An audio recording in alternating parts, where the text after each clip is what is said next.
Bhairavam movie గురించి తెలుసుకోవాలంటే ముందుగా ఆ మూవీ డైరెక్టర్ గురించి తెలుసుకోవాలి. సో ఈయనైతే ఇంతకుముందు ఆల్రెడీ అల్లరి నరేష్ గారితో నాంది అనే మూవీ తీశారనమాట. అదేనండి మన వరలక్ష్మి శరత్ కుమార్ గారు లాయర్గా నటిస్తారు కదా అందులో.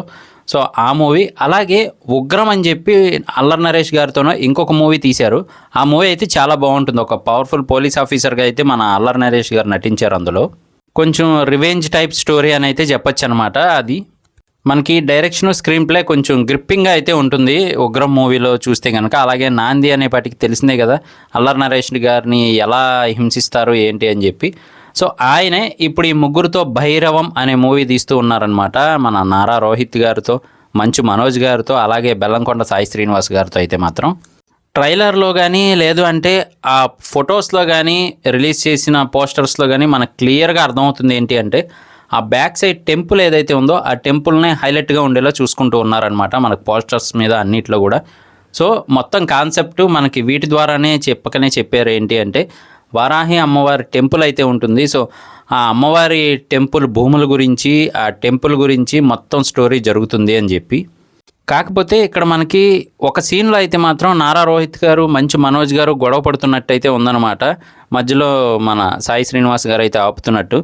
సో మరి మంచి కోసమే వీళ్ళిద్దరు కూడా గొడవ పడుతున్నారా లేదంటే అసలు ఏం జరుగుతుంది అనే టైప్లో చూపిస్తూ ఉన్నారు.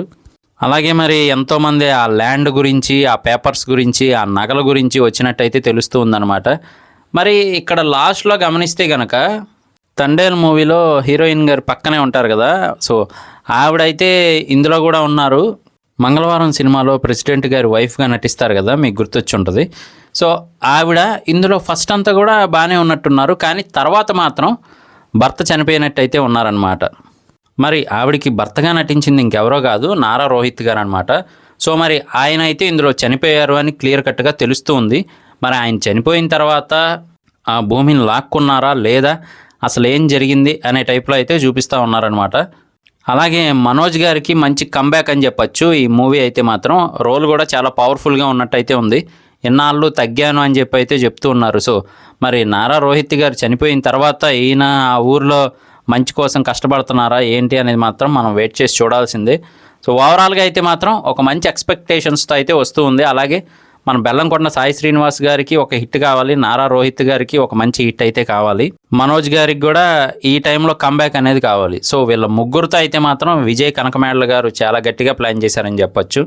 ఆయన డైరెక్షన్ మీద అయితే మనం కొంచెం హోప్ పెట్టుకోవచ్చు, ఎందుకంటే అంత బాగుంటుంది. అలాగే వీళ్ళ ముగ్గురు యాక్టింగ్ తెలిసిందే కదా, చాలా కష్టపడుతూ ఉంటారనమాట. సో ఈ మూవీ వీళ్ళకి కూడా సక్సెస్ అవ్వాలని మనం కూడా కోరుకుందాం.